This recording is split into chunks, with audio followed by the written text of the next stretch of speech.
Briar Hollow was where the world sent what it wanted to forget.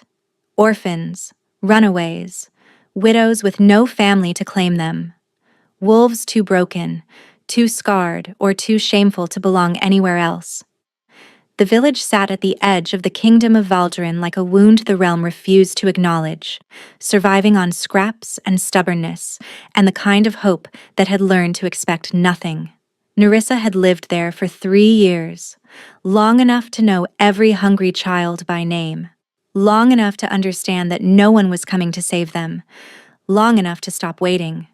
She was hanging laundry behind the orphan house when the beast appeared. It came from the tree line like a nightmare given form. Massive, black-furred, with eyes like molten amber and claws that gouged the earth with every step. The children screamed. Tiny bodies scattered in terror, some too frozen to run, just standing there crying as the creature prowled closer. Nerissa didn't think. She grabbed a stone from the ground and hurled it with every ounce of strength she possessed. It struck the beast square between the eyes.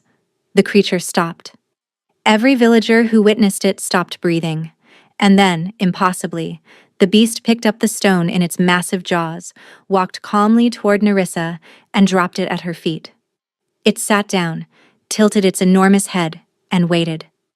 Before she could process what had happened, hoofbeats thundered through the village. A company of royal soldiers parted around a single rider, the Alpha King of Valdrin. Karis Vanther was not beautiful the way ballads described kings. He was beautiful the way a blade was beautiful. Cold, precise, are designed for a single purpose. His pale eyes swept over the village, over the trembling children, over the beast sitting docile at Nerissa's feet. "It seems," he said, his voice empty of warmth, "my beast has chosen you." He offered her a bargain that day. Protection. Purpose. A position in his castle caring for something precious. Food and supplies sent to Briar Hollow's children for as long as she served. But there were conditions. She would never ask about what she could not see. She would never enter the East Tower. She would never attempt to know him beyond what duty required. And above all else, she must never make him care for her. "It would be dangerous," he said, though his eyes betrayed nothing. "For both of us." Nerissa accepted. What choice did she have? What choice did any of them have?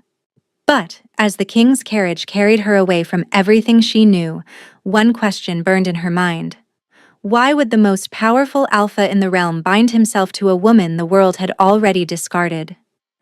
Neither of them understood what that single throne stone had truly set in motion. The morning had begun like every other morning in Briar Hollow, with hunger. Nerissa woke before dawn, as she always did, to the sound of small coughs echoing through thin walls. The orphan house was drafty despite her best efforts. The gaps between boards stuffed with rags and dried moss that did little against the creeping autumn chill. 12 children, 12 mouths, and barely enough bread for 6. She moved quietly through the cramped sleeping quarters, adjusting threadbare blankets, pressing her palm to foreheads to check for fever. Little Oswin had been coughing for 3 days now. She didn't have the herbs to treat him properly. She didn't have anything proper. Not medicine, not food, not hope that tomorrow would be different from today. But the children didn't need to see her worry. They saw enough hardship without watching their caretaker crumble. "Nerissa?" A small voice, barely awake. She turned to find Brecken sitting up in his cot. All 6 years of him with tangled brown hair and eyes too old for his face. He'd arrived at Briar Hollow 8 months ago, found wandering the forest road with no memory of where he came from or who had left him there. "Go back to sleep, little wolf," she whispered. "It's too early." "I heard something outside, in the trees." "Probably just a deer. The forest is full of them." But Brecken shook his head, small brow furrowed. "It didn't sound like a deer. It sounded big." Nerissa forced a smile she didn't feel. "Then I'll go chase the big thing away. That's what I do, remember? I chase away the scary things." She left him with a gentle touch to his hair and stepped outside into the gray pre-dawn light. The village of Briar Hollow consisted of perhaps 30 structures, most of them leaning against each other like drunks after a long night. The orphan house was the largest, which wasn't saying much. A converted barn that had seen better centuries. Around it, the other residents were beginning to stir. Old Marta hobbling toward the well. Fenwick checking his rabbit traps with the resigned expression of a man who expected to find them empty. No one looked at Nerissa directly. They never did. She'd grown accustomed to it. The way conversations paused when she approached. The way mothers pulled their children a little closer when she passed. She knew what they whispered when they thought she couldn't hear. Cursed. Unclaimable. Something wrong with that one. They weren't entirely wrong. 3 years ago, Nerissa had arrived in Briar Hollow with nothing but the clothes on her back and a darkness in her eyes that made even the desperate keep their distance. She never spoke about where she came from, never explained the scar that ran from her collarbone to her shoulder like a jagged river frozen in flesh, a wound from the night everything had shattered, though she couldn't remember receiving it. But she had a gift. That much they couldn't deny. Animals trusted her. Wounded deer would let her approach. Feral dogs became gentle at her touch.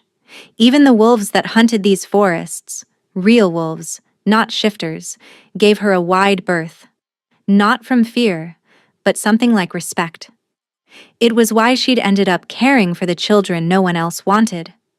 Who better to tend broken things than a broken woman who could soothe savage beasts? She was hanging laundry behind the orphan house. Truly, she was always hanging laundry. Children generated filth at an astonishing rate when the screaming started. High, piercing, pure terror. Nerissa dropped the wet shirt in her hands and ran. She rounded the corner of the building and her blood turned to ice. The creature was enormous. It stood at the edge of the tree line like a shadow that had learned to breathe. Easily the size of a draft horse, but built like something from a nightmare. Black fur so dark it seemed to drink the light. Amber eyes that burned with intelligence far beyond any ordinary animal. Claws that left furrows in the earth with every slow, deliberate step. And it was walking toward the children. Lyra, only 4 years old, stood frozen directly in its path. Too terrified to run, too small to survive if those claws reached her. Nerissa didn't think, didn't calculate odds or consider consequences. She spotted a stone on the ground, fist-sized, sharp-edged, and her hand closed around it. She threw. The stone flew true, striking the beast between its massive eyes with a crack that echoed across the clearing. The creature stopped. For one eternal moment, nothing moved. The children held their breath. The villagers who had emerged to see what was happening stood frozen in shock. Then the beast shook its great head, not in pain, but something almost like surprise. Those amber eyes fixed on Nerissa with unsettling focus. It lowered its muzzle, picked up the fallen stone in its jaws with impossible delicacy, and walked toward her. Nerissa's legs refused to run. Some instinct deeper than fear told her that running would be useless. This creature could chase down anything it wanted. It stopped directly in front of her, close enough that she could smell the wild forest musk of its fur, feel the heat radiating from its body, and it dropped the stone at her feet. Then it sat down, tilted its enormous head, and waited. By the gods, someone whispered behind her. Before Nerissa could respond, before she could even begin to process what had happened, a sound reached her ears. Distant at first, then growing louder. Hoofbeats, many of them, and approaching fast. The villagers began to scatter, recognizing the thunder of royal cavalry. Nerissa remained rooted in place, the beast still sitting calmly at her feet, as a company of soldiers crested the hill and descended upon Briar Hollow. They parted around a single rider. And Nerissa understood, with sudden crystalline clarity, that her life had just changed forever. The Alpha King had come. He dismounted without assistance, waving away the soldier who moved to help him with a gesture so slight it was almost invisible. Everything about him was like that. Controlled, minimal, nothing wasted. Karis Vanthor, Alpha King of Valdrin. Nerissa had never seen him before. Few commoners had. He ruled from the distant capital, a figure more myth than man, he known only through proclamations read in village squares and taxes collected by faceless officials. The myths had not prepared her for the reality. He was tall, taller than any man she'd ever seen, with shoulders that spoke of a warrior's strength despite the elegant cut of his traveling clothes. His hair was dark, almost black, swept back from a face that seemed carved from pale marble. High cheekbones, a jaw like cut stone, lips pressed into a line that suggested they had forgotten how to smile. But it was his eyes that made her breath catch. Gray, not the soft gray of morning mist, but the hard gray of winter storms, of steel, of something ancient and cold and completely unreadable. He walked toward her without hurry, his soldiers falling into formation behind him. The villagers had retreated to doorways and windows, watching with the wary eyes of prey animals who had spotted a predator. The beast, still sitting at Nerissa's feet, made a low sound in its throat. Not a growl. Something almost like greeting. The king stopped 3 paces away. His gaze moved from the beast to Nerissa, lingered there, and then returned to the beast. Vorn, he said. Just the name. No command, no inflection. The beast's tail swept the ground once, but it didn't move from Nerissa's side. Something flickered in those storm-colored eyes. Surprise, perhaps. Or something deeper. He's never done that before, the king said quietly. Stayed with someone. Answered to anyone but me. Nerissa found her voice, though it came out rougher than intended. I struck him. With a stone. He was scaring the children. She expected anger, expected soldiers to seize her, drag her away for the crime of attacking the king's personal beast. What she got instead was silence. The king studied her. Not the way men usually looked at women, assessing beauty, calculating worth. This was something else. Something that made her feel like a manuscript being read in a language she didn't know she was written in. You struck Vorn, he repeated. A beast that has killed trained warriors with a single swipe of his claws, and you threw a stone at him. He was going to hurt the children. Was he? The king's head tilted slightly. Or were you simply the first person brave enough, or foolish enough, to stand in his way? Nerissa had no answer for that. The king turned to survey the village, the crumbling buildings, the thin faces peering from windows. In the general air of neglect and desperation that clung to Briar Hollow like a second skin. You care for the orphans here? He said. It wasn't a question. Someone has to. There's no profit in it, no status, no reward. There are children. That's reward enough. Again, that flicker in his eyes. Again, that sense of being read. He turned back to her, and when he spoke, his voice was flat, businesslike, as if discussing a trade agreement rather than her life. Vorn is dying. The words hung in the air. Nerissa glanced down at the massive beast, at his gleaming fur and bright eyes, and saw nothing that suggested illness. He doesn't look... It's not a sickness of the body. The king's jaw tightened almost imperceptibly. He is bound to me, has been since I was a child. When one suffers, the other suffers. When one weakens... He didn't finish the sentence. I have sought healers, witches, scholars. None have been able to help. Then why are you telling me this? Because Vorn has never chosen anyone before. Never stayed with anyone. Never shown interest in anyone. And then a village woman throws a stone at his head, and he brings it back like a pup playing fetch. Nerissa felt the weight of what he wasn't saying pressing down on her. You think I can help him? I think you're the first possibility I've encountered in 5 years of searching. The king stepped closer, and she felt the cold radiating from him, not metaphorical cold, but actual physical chill, as if winter lived beneath his skin. Come to the castle, care for Vorn. I will ensure this village receives supplies, food, medicine, clothing, building materials. Enough to see these children through 100 winters. Her pulse spiked. It was everything Briar Hollow needed, everything she'd prayed for and never received. And what do you want in return? Your presence. Your gift. Whatever it is that made Vorn choose you. Your complete discretion. His eyes held hers, unblinking. And your compliance with 3 conditions. Which are: you will never ask about what you cannot see. There are parts of the castle, parts of my life, that are not your concern. You will accept that? Nerissa nodded slowly. And the second? You will never enter the East Tower.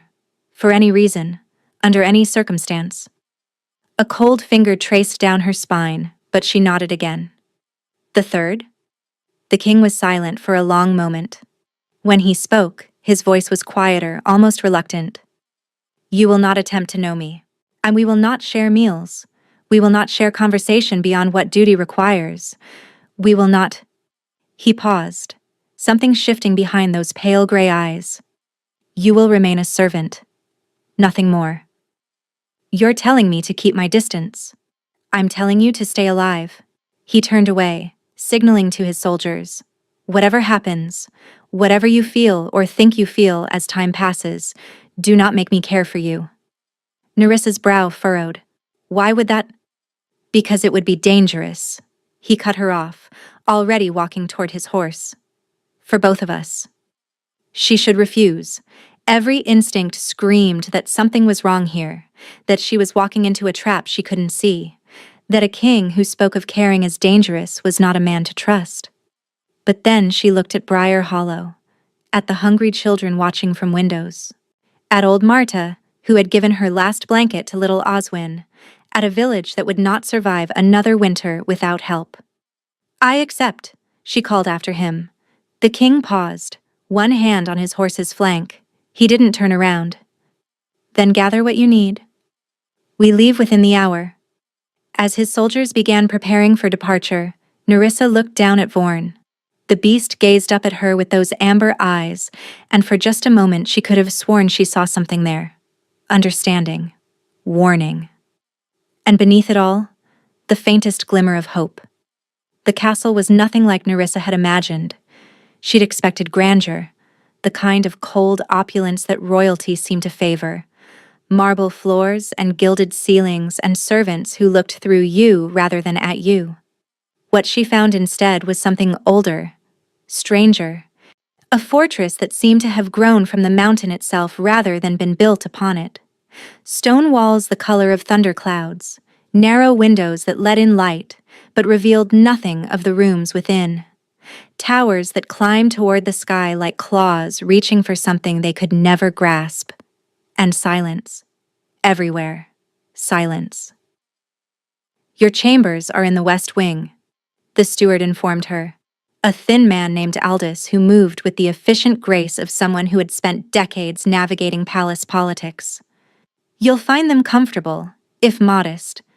His Majesty was quite specific about your accommodations. Modest is fine, Nerissa said. Modest was more than she'd had in years. Aldous led her through corridors that seemed to twist and turn without logic, past doors that remained firmly closed, past servants who bowed to the steward but barely glanced at her. Vorn padded silently at her side, his massive body somehow fitting through passages that seemed too narrow for him. Meals will be brought to your room, Aldous continued. You are not to eat in the Great Hall. You are not to wander unescorted. You are not to wander unescorted. You are not to speak with other members of the household unless spoken to first. His Majesty mentioned something about an east tower. Aldous' steps faltered, almost imperceptibly. You are never to go there. That instruction supersedes all others. What's in the east tower? The steward stopped walking. When he turned to face her, his expression had shifted from professional neutrality to something harder, more guarded. Questions like that, he said quietly, are how people disappear from this castle, girl. I learned to swallow your curiosity, or it will swallow you. He resumed walking before she could respond. Her chambers were, as promised, modest. A bed with clean linens, a small fireplace, a window overlooking the forested valley below. After the orphan house, it felt like a palace unto itself. A proper palace, she corrected herself, a smaller palace within the larger one. Vorn settled himself on the floor beside the bed, taking up most of the available space. His amber eyes tracked her as she explored the room, watching without judgment. "So," Nerissa said aloud, sitting on the edge of the bed, "you're dying, and I'm supposed to save you. Any suggestions on how to do that?" The beast's tail thumped once against the stone floor. "Helpful." A knock at the door made her jump. She opened it to find a young woman carrying a tray of food. Bread, cheese, some kind of roasted meat that smelled better than anything Nerissa had eaten in months. "From the kitchen," the woman said, not meeting her eyes. "I'm Marith. I'll be bringing your meals." "Thank you, Marith." The woman lingered, clearly wanting to say something more. Finally, in a rushed whisper, "Be careful here, miss. The walls listen. And whatever you do, don't ask about the queen." She was gone before Nerissa could ask what she meant. The queen? She ate mechanically, her mind racing. There had been no mention of a queen. Not in the village gossip about the king, not from the king himself, not from Aldous. Yet Marith had spoken as if the queen's existence was common knowledge and common danger. Vorn made a soft sound, drawing her attention. He'd risen from his spot and was standing at the window, ears pricked forward, and body tense. "What is it, boy?" The beast didn't respond. But Nerissa felt it too, suddenly. A prickling at the back of her neck, the sense of being watched. She turned. A woman stood in the doorway. She was perhaps 30, with hair the color of autumn leaves and eyes that held a physician's sharpness. She wore the simple robes of a healer, but there was nothing simple about the way she looked at Nerissa. Recognition, anger, fear. "So it's true," the woman said. "He actually brought you here." Nerissa rose slowly. "Do I know you?" "You should." The woman stepped into the room, closing the door behind her. "Though perhaps I've changed more than you have. The last time we met, I was barely more than an apprentice. And you were covered in your alpha's blood." The world tilted. No, it couldn't be. "Tanith," Nerissa breathed. "You remember." The healer's smile held no warmth. "I wondered if you'd blocked it out. Some do, after trauma like that. After doing what you did." "Tanith, I didn't—" "Save your lies for someone who didn't see the body." Tanith moved closer, her voice dropping to a hiss. "I was there, Nerissa. I saw what was left of Alpha Corvain after you finished with him. I saw the wounds. I saw what kind of rage could cause damage like that. You don't understand what happened that night. I understand that you murdered your own Alpha. I understand that you vanished before you could face justice. And I understand that for 3 years everyone assumed you were dead." Tanith's eyes glittered. "But here you are, in the king's castle, caring for his precious beast." Nerissa's hands trembled. "Does the king know?" "Not yet. But he will." Tanith straightened, smoothing her robes. "I've served this court for 2 years. I've earned trust, respect, a position. I won't let your presence destroy that." "Then why warn me? Why not just tell him?" Tanith paused, something complicated moving behind her eyes. "Because I want to understand why you're here first. The king doesn't do anything without reason. If he brought you to this castle, he had a purpose." She moved toward the door. "So I'm going to watch. And wait. And when I figure out his game, I'll decide whether your secret serves me better as leverage or as your execution warrant." She was almost to the door when she turned back, one final dagger to throw. "Oh, and Nerissa? Don't think you can run, don't think you can hide. I know what you are now, what you really are." Her smile was knife-sharp. "And when this court discovers that the king's new pet is the woman who slaughtered her own Alpha in cold blood, they'll demand justice." "It wasn't like that." "Wasn't it?" Tanith opened the door. "Then tell me, if you're innocent, why did you run? Why did you hide? Why did you let everyone believe you were dead rather than face what you'd done?" She left before Nerissa could answer. The door clicked shut with terrible finality. Nerissa stood frozen, her breath coming fast, her mind reeling. 3 years. 3 years of hiding, of building a new life, of convincing herself that the past was buried deep enough that it could never claw its way back. And now, in a single day, it had found her. Vorn pressed against her leg, a warm, solid weight. She sank to her knees and buried her hands in his dark fur, letting herself shake. "I didn't kill him," she whispered to the beast. "I swear to you, I didn't kill him." But even as she said it, the same doubt that had haunted her for 3 years crawled up from the depths of her memory. Because Tanith was right about one thing. Nerissa had been there that night. She had been covered in Alpha Corvain's blood, and she had no memory, none at all, of what had actually happened. The healers who'd examined her afterward said trauma could do that, could carve holes in the mind where unbearable things had been. But sometimes, in her darkest moments, Nerissa wondered if something else had stolen those hours from her. Something, or someone. Only the body. Only the blood. Only the screaming that might have been hers, or might have been his, or might have been something else entirely. Something that still prowled the dark corners of her nightmares. Outside her window, the sun was setting over Valdrin. The shadows were growing long.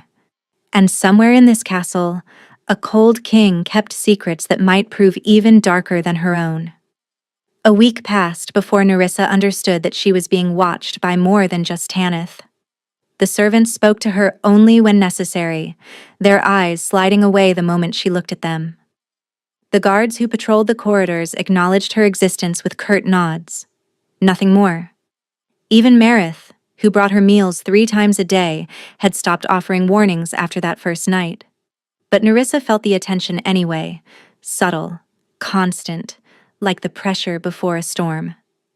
A letter had arrived from Briar Hollow on her 3rd day. Aldous had delivered it with clear distaste. The king's supplies had reached the village as promised. The children had food, medicine, warm blankets. Little Oswin's cough was clearing. For the first time in years, Briar Hollow wasn't starving. That knowledge kept her going through the isolation. She spent her days with Vorn. The beast seemed to crave her presence in a way that defied explanation. When she entered a room, his amber eyes would track her with something almost like relief. When she sat beside him, his massive body would curl around hers as if protecting her from threats only he could see. And when she spoke to him, rambling conversations about nothing and everything, the way she'd once talked to the children of Briar Hollow, his ears would swivel toward her voice, attentive, listening. "You're supposed to be dying," she told him one afternoon, scratching behind his ears. "You don't look like you're dying." Vorn made a low, rumbling sound that might have been agreement. "What am I supposed to do? The king brought me here to save you, but he won't tell me what's wrong. Aldous won't tell me anything. The servants act like I'm carrying plague." She sighed. "And somewhere in this castle there's a woman who wants to see me executed for a crime I'm not even sure I committed." The beast's head lifted. His amber eyes met hers with unsettling intensity. "I didn't kill him," Nerissa whispered, the same words she'd repeated to herself 1,000 times. "I couldn't have. I wouldn't." But the doubt remained. It always remained. A knock at her door shattered the moment. Aldous stood in the corridor, his expression even more pinched than usual. "You're to attend the court gathering tonight," he announced. "His Majesty's orders?" Nerissa's stomach dropped. "Court gathering?" "A formal event. Nobles from across Valdrin will be present. His Majesty wishes to introduce you." "Introduce me as what?" "As the Keeper of Vorn." Aldous' lips thinned. "There have been questions about why the king brought an unknown woman to the castle, about why his beast has bonded to her. Tonight, those questions will be addressed. And if I don't want to be paraded before the nobility?" Aldous looked at her as if she'd suggested setting the castle on fire. "The king's wishes are not requests." He produced a bundle of fabric from behind his back, a gown of deep forest green, finer than anything Nerissa had ever touched. Wear this. Be in the great hall by sunset.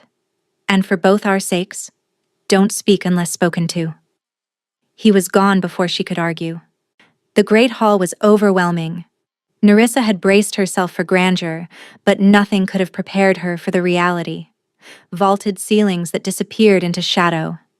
Pillars carved with wolves and moons and symbols she didn't recognize. Hundreds of candles casting flickering light across silk gowns and jeweled throats and faces that turned toward her with naked curiosity. She felt like prey, walking into a den of predators. Vorn pressed against her side, his massive body a shield between her and the crowd. The nobles parted around them, not from courtesy, but from fear. Several women gasped. One man stumbled backwards so quickly he spilled wine across his companion's gown. "By the gods," someone whispered loudly. "It's true. The beast follows her." Follows her? Look at it. It's protecting her. What manner of witch is she? Nerissa kept her eyes forward, fighting the urge to turn and run. The green gown felt like armor now, but armor made of paper, easily torn. At the far end of the hall, on a raised dais, sat the Alpha King. Karis Vanthor looked every inch the ruler tonight. Black clothing trimmed with silver, a circlet of dark metal on his brow, those winter eyes surveying his court with absolute authority. When his gaze found Nerissa, it lingered. She couldn't read his expression. She suspected no one could. "Approach," he said, and though his voice wasn't loud, it carried through the hall with the weight of command. The crowd parted further. Nerissa walked forward, Vorn at her side, aware of every whisper, every stare, and every speculation being filed away for later gossip. Then she stopped at the base of the dais and curtsied, awkwardly, she was sure, having never needed to curtsy in Briar Hollow.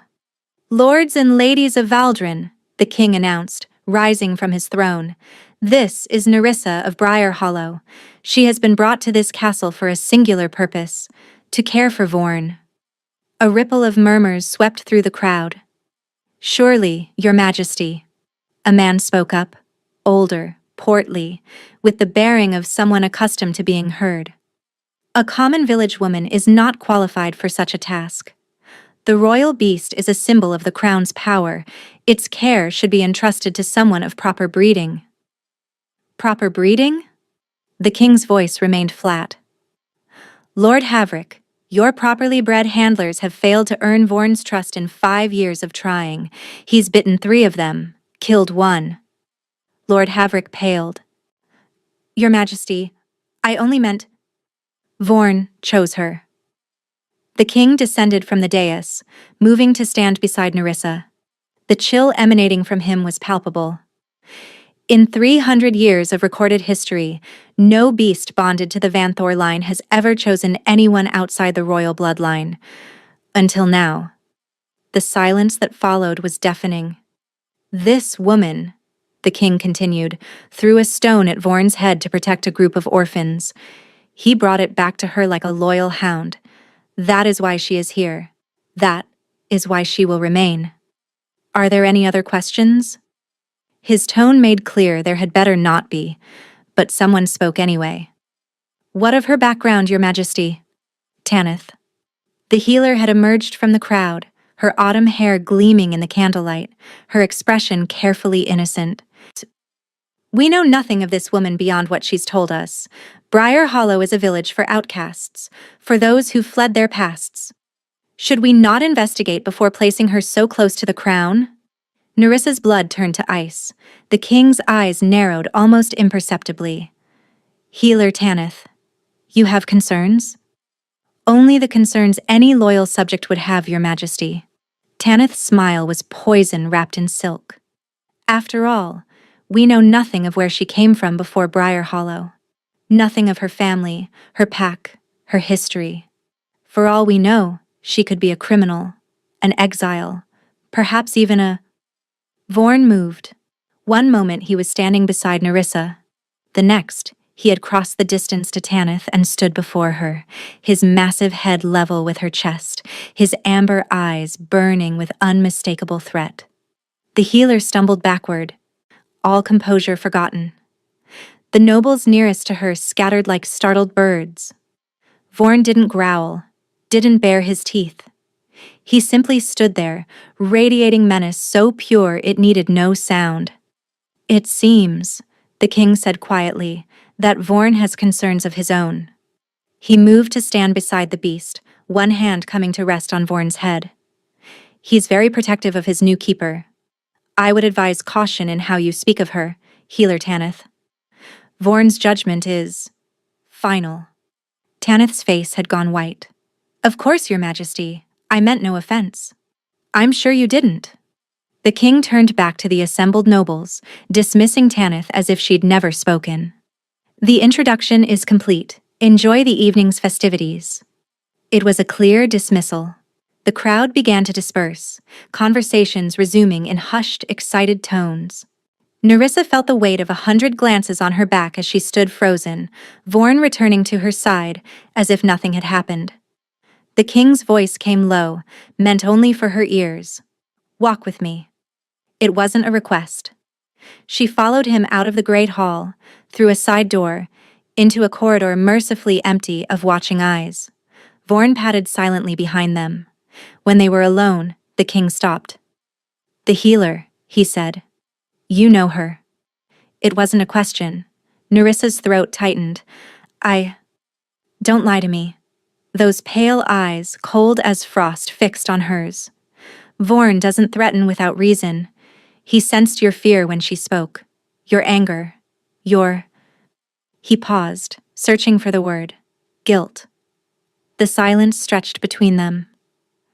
"Everyone has a past, Your Majesty," Nerissa finally said. "You told me not to ask about yours. He and I would ask the same courtesy." Something flickered in his expression. Surprise, perhaps, or reluctant respect. "Fair enough." He began walking again. "But understand this. Whatever secrets you carry, they are yours to keep only as long as they pose no threat to this castle. The moment they become my concern, I will have answers. Willingly, given or otherwise." He left her standing in the empty corridor, his footsteps fading into shadow. Nerissa leaned against the cold stone wall, her pulse racing. Vorn pressed against her, a warm anchor in the darkness. "You protected me," she whispered to the beast. "Why?" Those amber eyes held hers, and for just a moment, she could have sworn she saw something ancient behind them. Something that knew far more than it should. Something waiting. Sleep wouldn't come.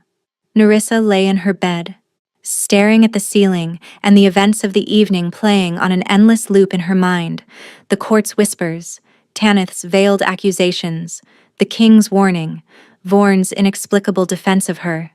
And beneath it all, the same question that had haunted her for 3 years. What really happened that night? She remembered fragments, Corvain's voice, sharp with accusation, the taste of blood in her mouth. Heat, terrible, searing heat. And then nothing. Just the aftermath. Just the body of her alpha, torn apart by something savage, and her own hands coated in crimson. She'd run. That was the only part that made sense. She'd run because staying meant death, and even if she deserved death, some animal instinct had refused to let her accept it. But had she killed him? In rage, in fear, in some moment of madness she couldn't remember.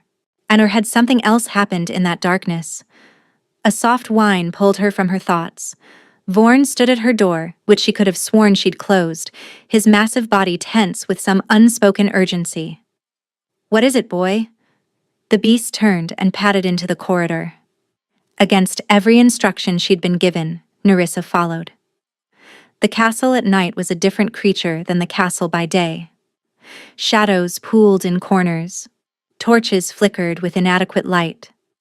Every sound echoed strangely, footsteps multiplying until it seemed 100 people walked beside her instead of just a massive wolf beast. Vorn led her through corridors she didn't recognize, down a staircase she hadn't known existed, until they emerged into open air. A garden. Nerissa stopped, her breath catching. Moonlight flooded the enclosed space, turning it silver and strange.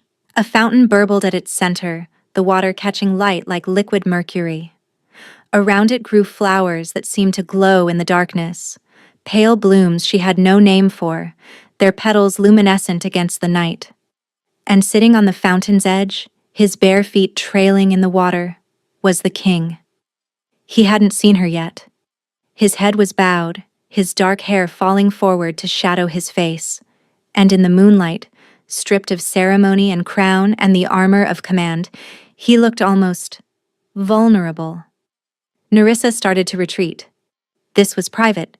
She shouldn't be here. But Vorn had other ideas. The beast bounded forward with a joy she'd never seen from him, crossing the garden in 3 massive strides and pressing his head against the king's chest with a sound that was almost a purr. The king's hands came up automatically, burying themselves in dark fur. "You're supposed to be resting," he murmured. Then his eyes lifted and found Nerissa frozen at the garden's entrance. Neither of them moved. "I'm sorry," Nerissa blurted. "Vorn led me here. I didn't mean to intrude. He brought you intentionally." The king's voice held no accusation, only weariness. "He does that sometimes.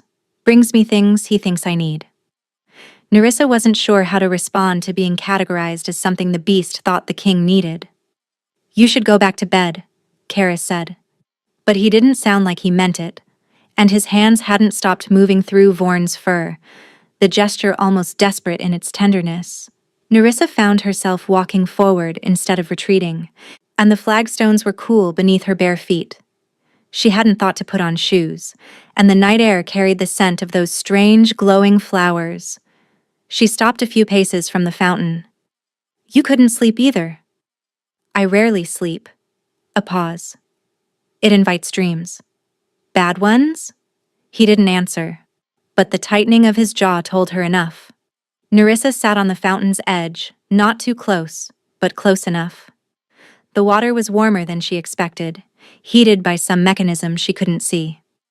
"The flowers," she said, because the silence felt too heavy. "I've never seen anything like them. Moonblooms.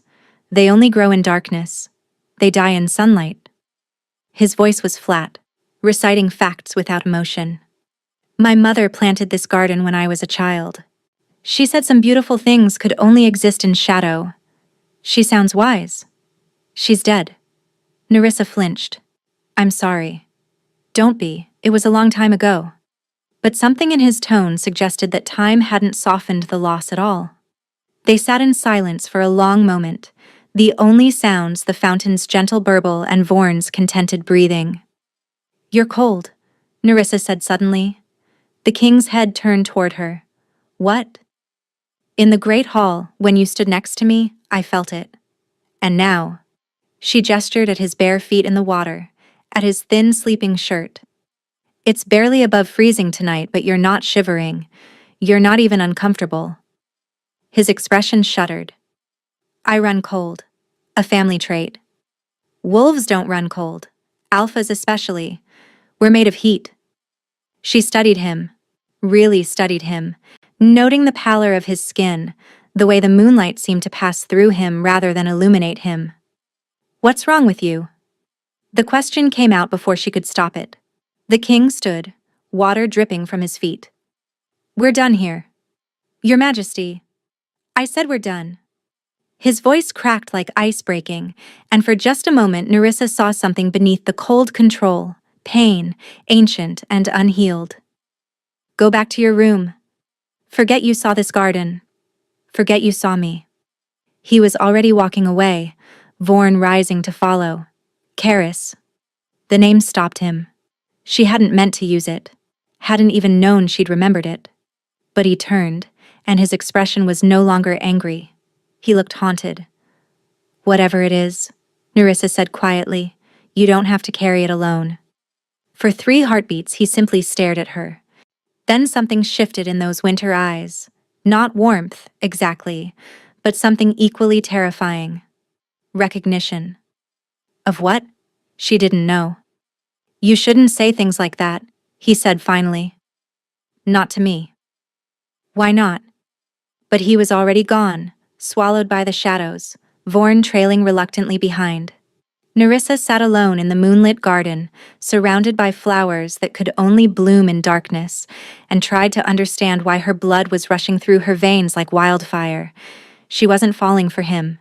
She couldn't be. He was cold, distant, and dangerous. He'd warned her explicitly not to care. But when he'd looked at her just now, when he'd heard his own name in her voice, she'd seen something human beneath the ice. Something wounded.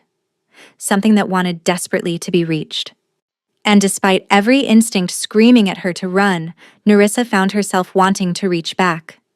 3 weeks. That's how long Nerissa had been in the castle, though it felt like both longer and shorter. Longer because her old life in Briar Hollow seemed impossibly distant now, a memory belonging to someone else. Shorter because each day blurred into the next with a rhythm she was only beginning to understand. She spent her mornings with Vorn. The beast had become her constant companion, her shadow, her strange and silent friend. She walked with him through the castle grounds, fed him from her own hands, brushed the dirt and leaves from his dark fur. The servants had stopped being quite so afraid of her, though they still gave Vorn a wide berth. And slowly, impossibly, the beast seemed to be better. Not healed. Nerissa wasn't foolish enough to believe that. But there was more life in his amber eyes, more spring in his massive stride. The castle's other healers had noticed it too. She'd heard them whispering in corridors, debating what had changed. The king had noticed as well. That was the strangest part. Despite his warnings, despite his explicit commands to remain separate, Karis had begun appearing. Not obviously. Never obviously. He was too controlled for that. But she would be reading in the library, and he would arrive with documents that apparently needed to be reviewed in that exact corner.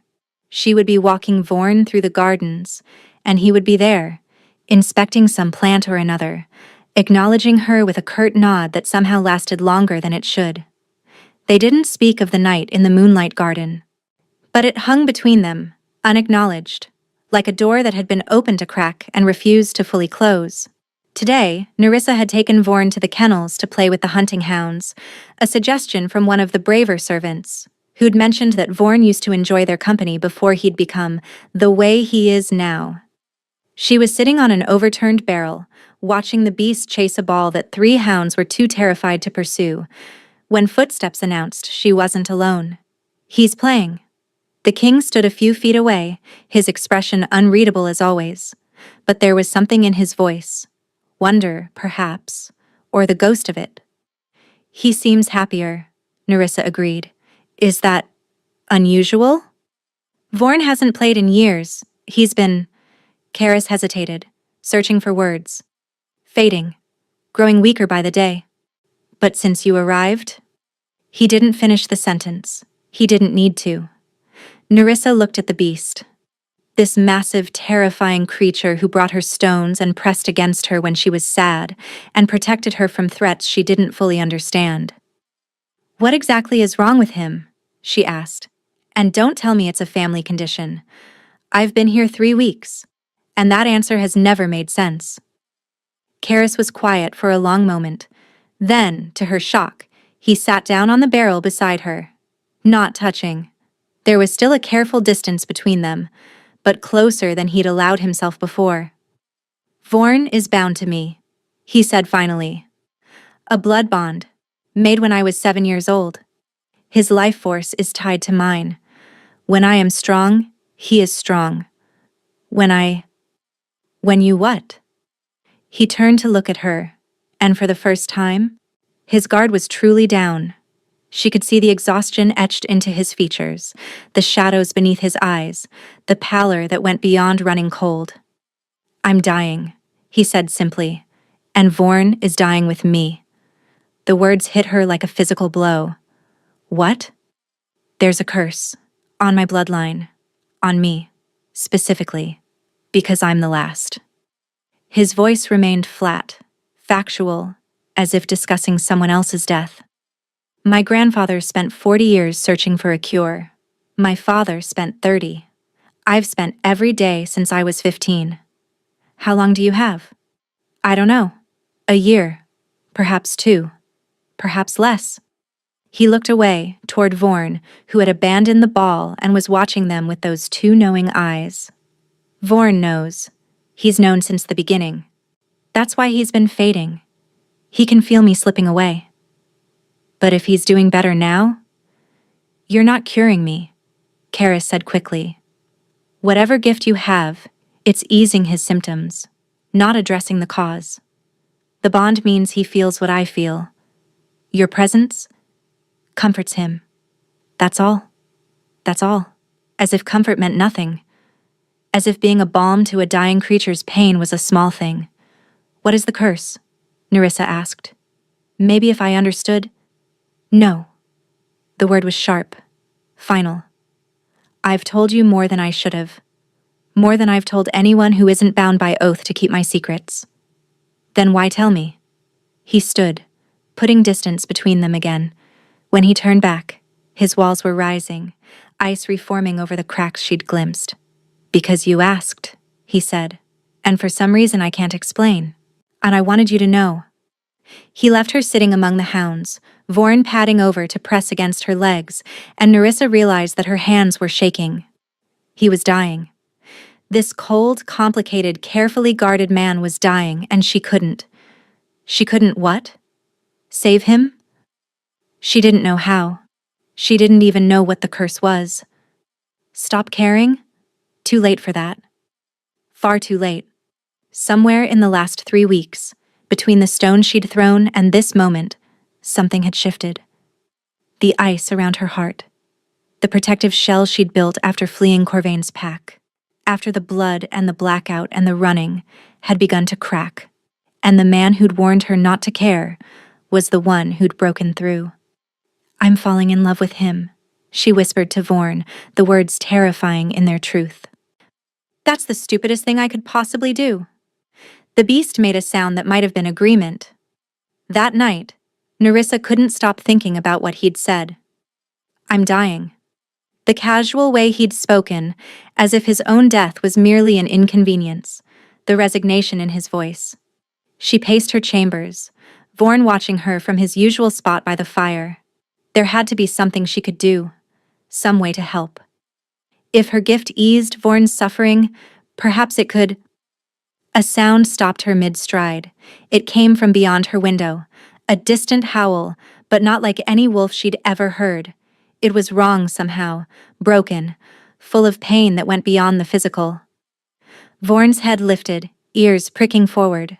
A low growl rumbled in his chest. Nerissa moved to the window and looked out into the darkness. The east tower. And she could see it from here. That forbidden spire she'd been warned never to approach. And at its peak, in a window she could barely make out, a light flickered. The howl came again. Closer this time, or perhaps just louder. And then she saw it. A figure in the window. Just a silhouette, barely visible against the candlelight behind it. But the shape was wrong. Not quite human. Not quite wolf. Something in between. Something suffering.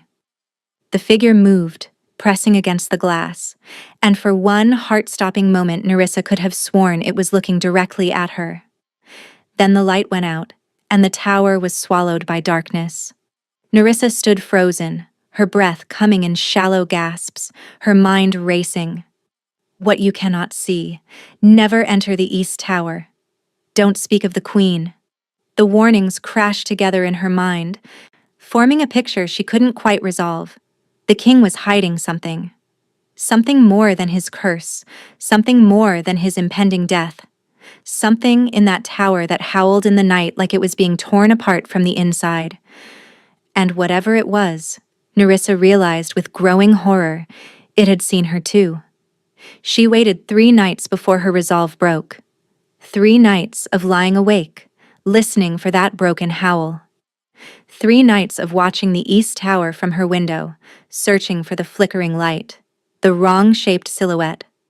3 nights of telling herself that the king's secrets were none of her concern. On the fourth night, Nerissa stopped pretending. She waited until the castle had gone quiet, until even the guards' footsteps had faded to distant echoes. Then she slipped from her chambers, Vorn padding silently at her side. The beast knew where she was going. She could feel his tension, the way his muscles coiled beneath his fur. But he didn't try to stop her. If anything, he seemed to be leading. The east tower was older than the rest of the castle. She could see that now, up close. The stones were darker, weathered in ways the other walls weren't. Moss grew thick in the cracks, and the door at its base was not locked with any ordinary mechanism. Chains. Heavy iron chains wrapped around the handle and bolted to the stone. Not to keep people out, Nerissa realized with dawning horror, to keep something in. Vorn, she whispered. What is this place? The beast pressed against her, that low whine building in his throat again. His amber eyes fixed on the door with something she'd never seen from him before. Grief. You know what's in there, don't you? You've always known. Vorn's massive head bowed. Nerissa's hands went to the chains. They were cold. Supernaturally cold. The same chill that radiated from the king. And as she touched them, she felt something else. A pulse. Faint. Rhythmic. Like a heartbeat trapped in iron. Magic. Old magic. The kind that predated kingdoms and laws and everything civilized. I can't let you do this. She spun. The king stood at the corridor's end, still dressed in his evening clothes, his face carved from shadow and moonlight. How long have you been following me? Nerissa demanded. Since you left your room. He moved closer, each step measured, controlled. I told you never to come here. You told me many things. You also told me you were dying, and then walked away, like it meant nothing. Something flickered in his winter eyes. It means everything. That's why you can't be here. What's in the tower, Carries? Don't. What's in the tower? His jaw clenched. The frost in the air around him intensified until Nerissa could see her own breath misting between them. My mother, he said finally. The words hung there, impossible. His mother. Dead, he'd told her. Dead for a long time. You said she? I said what I needed you to believe. He moved past her, pressing his palm against the chains. They seemed to recognize him, the iron warming slightly at his touch. She's not dead. She's changed. The curse took her mind first, then her body. By the time I was old enough to understand what was happening, she was already gone. What's left? His voice cracked, just barely. What's left is not the woman who raised me. Nerissa felt her heart shatter.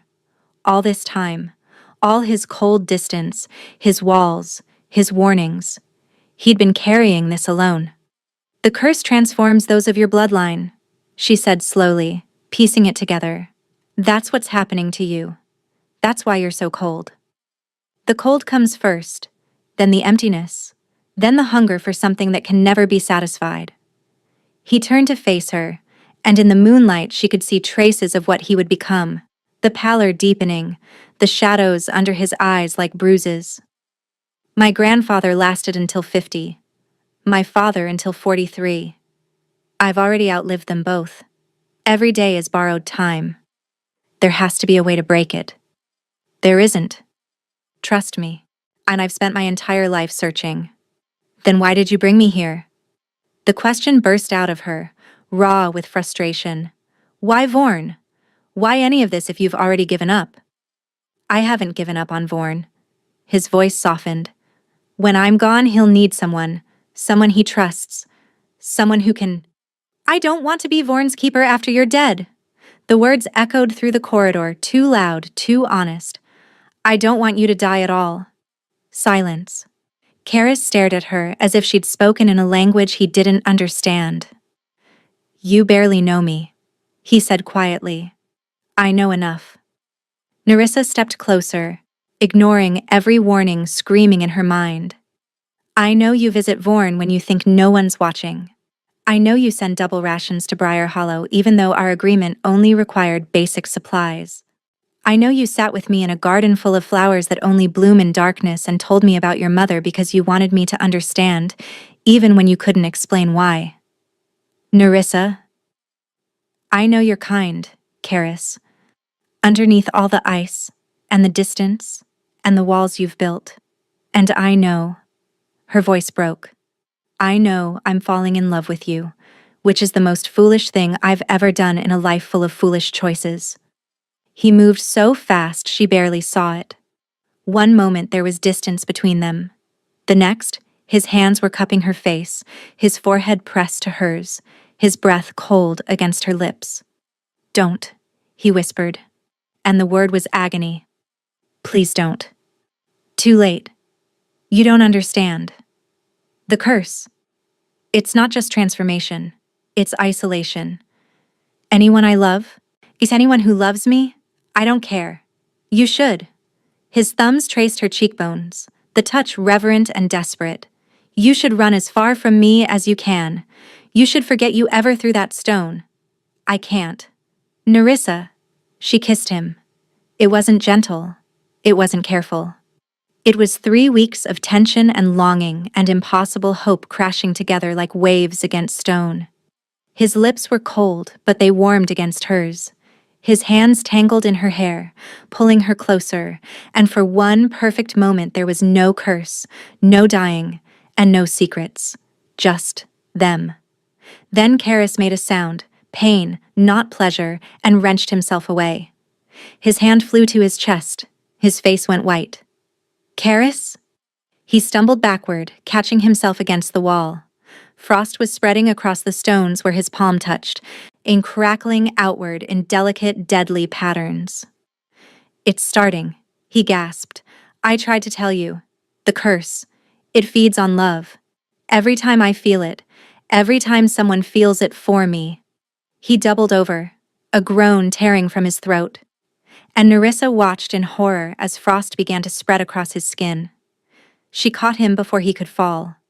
His body was freezing against hers, cold seeping through her clothes, into her skin, down to her bones. But she didn't let go. She couldn't let go. Karis, stay with me. Stay with me. His eyes found hers, already glazing with pain. I tried to warn you, he whispered. The curse takes everyone I care for. Everyone who cares for me. It feeds on the feeling, grows stronger with every... He convulsed, the words cutting off.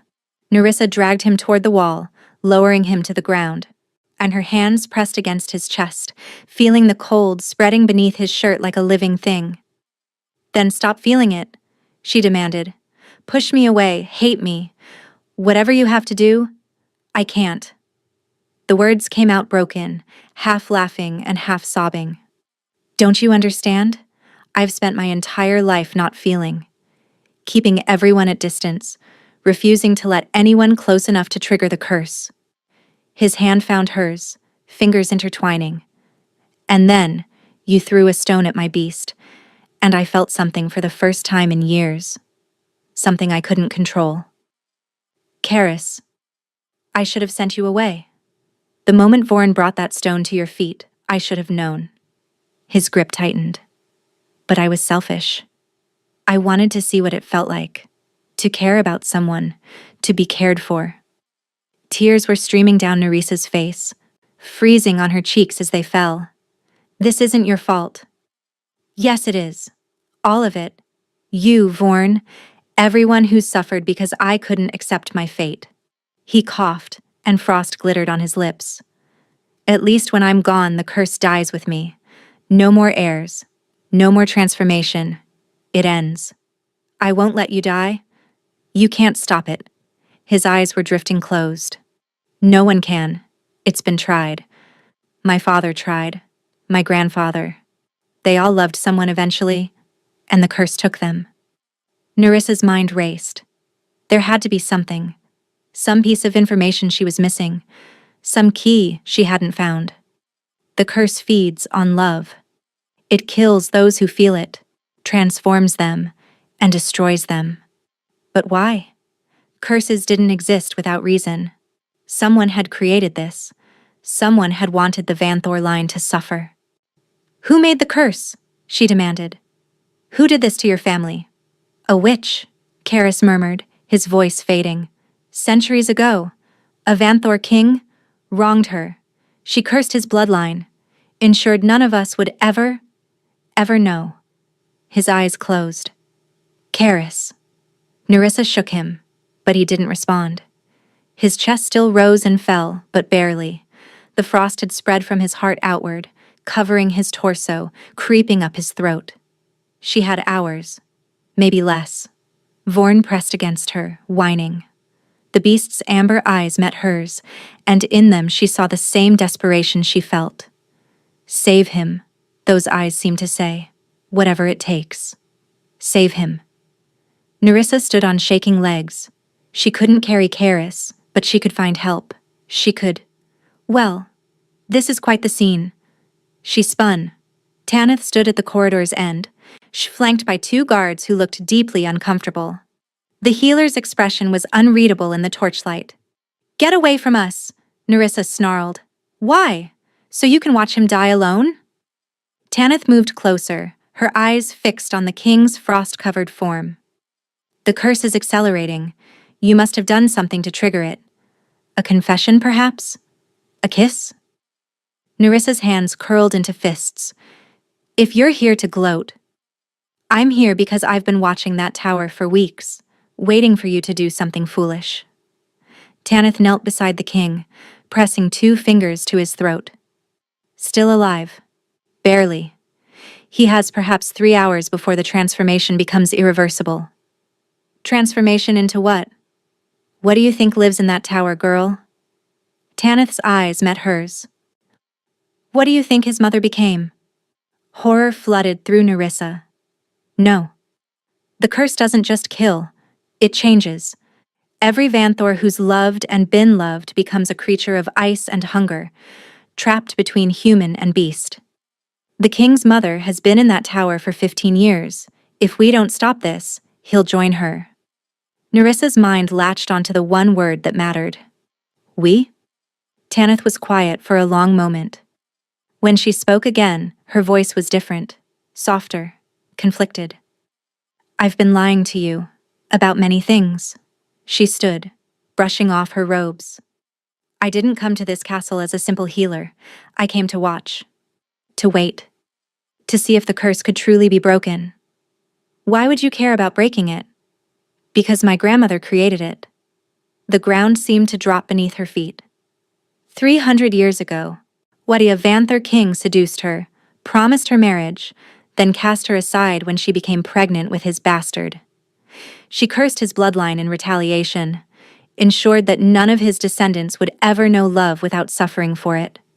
Tanith's jaw tightened. What she didn't realize was that curses have consequences. The magic bound her bloodline to theirs. Every generation, one of her descendants is drawn to the Vanthors, pulled toward them, unable to resist. "You're descended from the witch." "Yes, and I've spent my entire life studying her work, trying to understand it, trying to find a way to end what she started." Her eyes flickered with something almost like shame. "I didn't tell you the truth about Alpha Corvain because I needed you afraid, needed you compliant. But the king is dying, and if I don't act now, everything I've worked for dies with him." Nerissa's blood ran cold. "What didn't you tell me about Corvain?" "You didn't kill him, Nerissa." Tanith's voice was flat. "I did." The words hit like a physical blow. "What?" "Corvain was researching the Vanthor curse. His grandmother had been a Vanthor, a bastard branch, hidden and forgotten, but the blood was there. He'd found something, a clue to breaking the curse that haunted his own lineage." Tanith's gaze dropped. "I couldn't let him be the one to break it. My grandmother created this curse.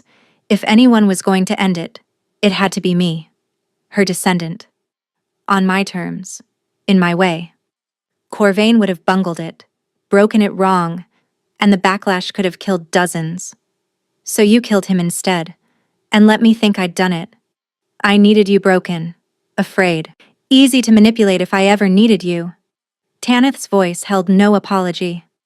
But I also know how the curse can be broken. I've always known. Then why haven't you? Because breaking it requires sacrifice, not death, something harder. The cursed one must accept love fully, without reservation. Must believe they deserve it. Tanith's gaze moved to Karis's frozen form. Every Vanthor who's ever loved has done so with guilt. With the knowledge that their feeling would hurt someone. That guilt feeds the curse, makes it stronger. He has to believe he deserves to be loved, Nerissa whispered. Yes. And in 300 years, not a single Vanthor has managed it. They all believed they were poison. They all held back some part of themselves. Tanith met her eyes. But you. He told you everything. He let you see the tower. His mother. His curse. He's never done that before. Never trusted anyone that completely. Hope flickered in Nerissa's chest. Then there's a chance. A small one. But yes. Tanith gestured to the guards. Help me move him. We need to take him to the tower. To his mother. If there's any part of him that still believes in redemption, she's the key to finding it. Nerissa's mind was still reeling. But why me? Why did Vorn choose me specifically? Tanith studied her for a long moment. Your gift with animals? You think it's natural, don't you? An accident of birth? She shook her head slowly. It's not. It's magic, Nerissa. Old magic. The kind that existed before witches learned to shape it. You resonate with cursed creatures because you carry the same frequency as the curse itself. You're a living antidote. And Vorn sensed it the moment you stood your ground against him. The East Tower was colder than anywhere Nerissa had ever been. They carried Karis up the winding stairs, his body growing heavier with each step as the frost spread. By the time they reached the top, ice crystals had formed in his hair, on his eyelashes, across his pale lips. The chamber at the tower's peak was both prison and sanctuary. Thick chains hung from the walls, some broken, some still intact. Frost covered every surface, the floor, the ceiling, the narrow window that looked out over the kingdom. And in the corner, curled into herself like a wounded animal, was the queen. She had been beautiful once. Nerissa could see it in the bones of her face, the elegant length of her fingers. But the curse had transformed her into something between woman and beast, pale fur sprouting from her arms, her eyes the same amber as Vorn's, her mouth filled with teeth too sharp for any human. When they entered, she lifted her head and made a sound that might have been a word. Karis. The king didn't respond. Couldn't respond. The frost had reached his face now, creeping across his cheeks like a death mask being formed in real time. Put him down, Tanith ordered. In front of her. She needs to see him. The guards obeyed, laying the king at his mother's feet. The queen, the creature that had been the queen, crawled forward, her clawed hands reaching for her son's face. So cold, she whispered. My boy. So cold. Tears froze on Nerissa's cheeks. This was what awaited Karis. This half-existence, this endless winter of body and soul. And unless she could reach him. She knelt beside him, taking his frozen hand in hers. Karis, Karis, can you hear me? Nothing, not even a flicker of response. He's too far gone, one of the guards muttered. We should prepare the chains. No! Nerissa's voice cracked through the chamber. He's not gone. He's in there somewhere, and I'm going to find him. She closed her eyes, reaching for that strange gift that had always lived inside her. The thing that made animals trust her, that had drawn Vorn to her side, that let her sense the pain and fear and hope of creatures who couldn't speak. Karis, she thought, pushing the name into the darkness. I know you can hear me. I know you're fighting. Cold. Endless cold. A void that seemed to swallow everything. You told me not to love you. You said it would be dangerous. But you never asked me not to. Deeper. Past the ice, past the emptiness, searching for the warmth she knew existed. You showed me your mother, your curse, your dying beast. You showed me everything, and you didn't have to. You could have kept your distance, stayed safe behind your walls, but you didn't. There. A flicker.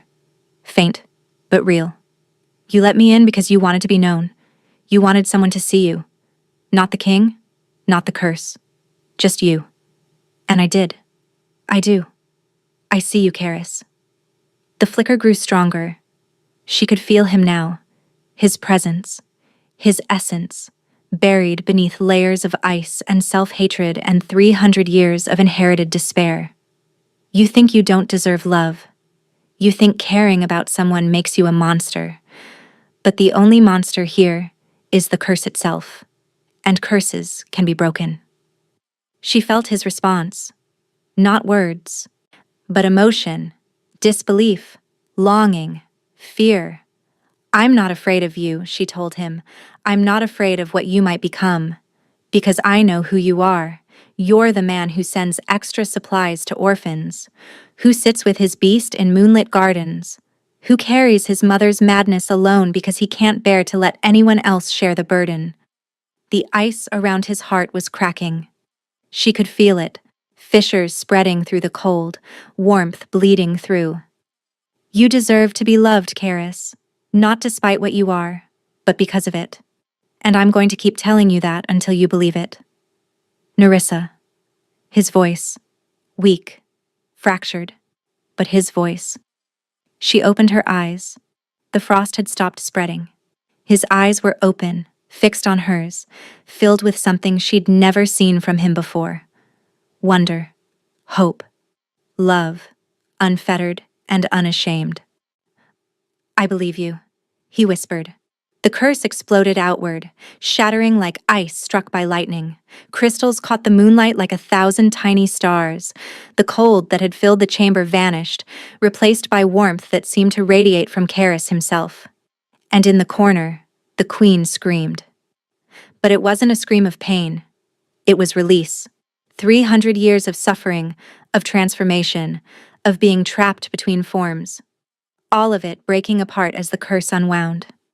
The fur receded, the claws softened, the sharp teeth dulled.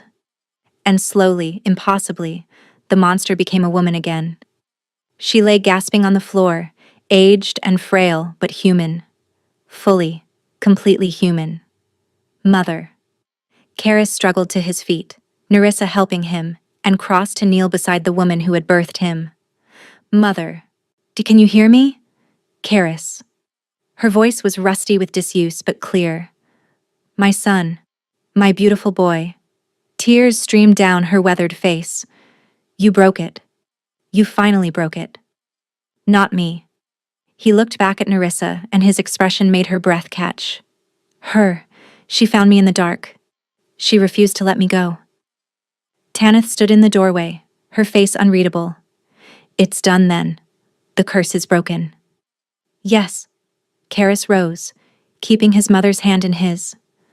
And you have much to answer for, healer, starting with the murder of Alpha Corvain. The guards shifted, hands going to their weapons. Tanith didn't run, didn't fight. She simply nodded, as if she'd always known this moment would come.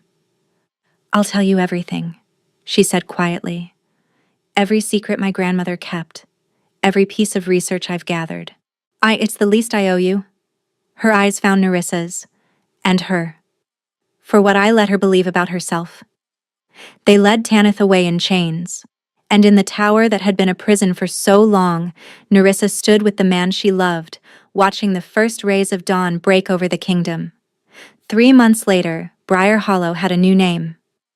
The king, no longer cold, no longer cursed, had decreed that the forgotten village would be rebuilt, renamed, transformed into a sanctuary for those the world had discarded. They called it Stonehaven now, because of the stone that had started everything. Nerissa stood at the center of the village square, watching the construction crews work. New buildings were rising where crumbling shacks had stood. A proper school, a healing house, homes with thick walls and warm hearths, and the orphan house, rebuilt 3 times its original size, with room for every abandoned child in the kingdom. You're crying again. She turned to find Karis watching her, a small smile playing at the corners of his mouth. He looked different now. Color in his cheeks, warmth in his eyes, none of the haunted pallor that had marked him before. "I'm not crying," she lied, wiping her cheeks. "It's the dust from the construction." "Of course." He moved to stand beside her, his arm coming around her waist in a gesture so natural it stole her breath. "The dust that only affects your eyes when you're looking at happy children. It's a very specific type of dust." Clearly. They watched in comfortable silence as Brecken, healthy now, thriving, led a group of younger children in some complicated game involving sticks and pine cones. Vorn lay nearby, serving as an obstacle that the children had to climb over, his tail wagging every time one of them tumbled across his massive back. The beast had changed too. The shadow of death had lifted from him, leaving behind an animal who seemed determined to make up for years of joyless existence by playing with every child he could find. "Tanith's trial concluded yesterday," Karis said quietly. Nerissa nodded. "I heard. She'll spend the rest of her life in service to the crown, cataloging her grandmother's research, finding ways to undo the harm that was done." He paused. "It's not the execution many called for." "Is that what you wanted? Execution?" "I wanted justice. But I've learned that justice isn't always about punishment." His arm tightened around her. "Sometimes it's about transformation, about taking something broken and finding a way to make it useful." Nerissa thought of herself 3 years ago, running, terrified, convinced she was a monster. Thought of the woman she'd become, the woman who'd faced down a king's curse and won. "Your mother is doing better," she said. "She is. The healers say she'll make a full recovery, though it will take time." His voice softened. "She asked about you. Wants to thank you properly." "She doesn't need to thank me." "Try telling her that." He turned her to face him, his hands coming to rest on her shoulders. "Try telling anyone in this kingdom that the woman who broke the Vanther curse doesn't deserve gratitude." Nerissa felt her cheeks flush. "I didn't do it alone." "No. You did it with stubborn determination, an absolute refusal to let me die, and a well-thrown stone." His smile grew. "Speaking of which, I have something for you." He reached into his pocket and produced a small box. Inside, resting on velvet, was a ring. But not just any ring. The band was made of dark iron, and set into it was a stone. Small, rough-edged, unremarkable. The stone she'd thrown at Vorn. "You kept it," she breathed. "Vorn kept it. He brought it to me the night you arrived and refused to take it back." Karis lifted the ring, holding it between them. "I had it set into iron from the chains that bound my mother's tower, a reminder that even the heaviest bonds can be broken." Nerissa couldn't speak, could barely breathe. "I know I said I would never love you," Karis continued, his voice rough. "I know I warned you away, told you caring would be dangerous, but I was wrong. Caring for you was the least dangerous thing I've ever done. And it was the thing that saved me. Karis. Marry me, Nerissa." The words came out sure and strong. "Not because the kingdom expects it, not because you saved my life, but because I cannot imagine facing another sunrise without you beside me. Marry me, and let me spend the rest of my very long, curse-free life proving that you made the right choice when you threw that stone." She kissed him instead of answering. The children cheered. Vorn howled in what could only be described as approval. Somewhere in the crowd that had gathered, when had a crowd gathered? Someone started applauding. When they finally broke apart, Nerissa was laughing and crying, and happier than she'd ever been in her life. "Is that a yes?" Karis asked, slightly breathless. "That's a yes." She took the ring from his fingers and slipped it onto her own hand. And the stone caught the light, unremarkable and perfect. "But I have one condition." "Name it." "No more secrets. No more locked towers or forbidden questions. Whatever we face together." His smile was like the sun breaking through clouds. "Together," he agreed, "always." The wedding was held in the moonlight garden, surrounded by flowers that bloomed only in darkness. The queen, restored, recovering, radiant with joy, sat in the place of honor, her frail hand clasped in that of a nurse who had become a friend during her long rehabilitation. Vorn served as ring-bearer, carrying the bands in a pouch around his massive neck. The children of Stonehaven threw petals that had been specially gathered from every corner of the kingdom. And as Nerissa walked toward the man who had once been made of ice, she thought about the journey that had brought her here. A stone thrown in desperation, a beast who saw something worth protecting. A king who learned that the curse he feared was nothing compared to the love he'd denied himself.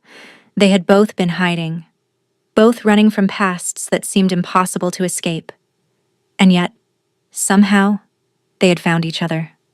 They had found freedom. "I love you," Karis murmured as she reached him. "I know," Nerissa smiled. "I love you too." The officiant began the ceremony, but Nerissa barely heard the words. She was too busy memorizing Karis, the warmth that now lived in his eyes, the flush of color in cheeks that had once been pale as death, the way his hands trembled slightly as they held hers. They had saved each other.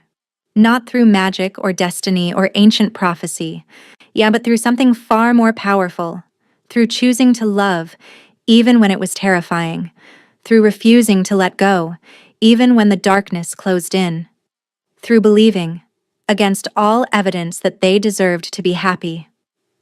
And as Karis kissed his bride under a canopy of moonblooms, as Vorn howled at the stars and the children laughed and the queen wept with joy, Nerissa understood something with perfect clarity. The stone she'd thrown had been small, insignificant, the kind of thing most people would overlook. But sometimes, the smallest things changed everything. Sometimes, a single act of courage could break a curse that had lasted centuries.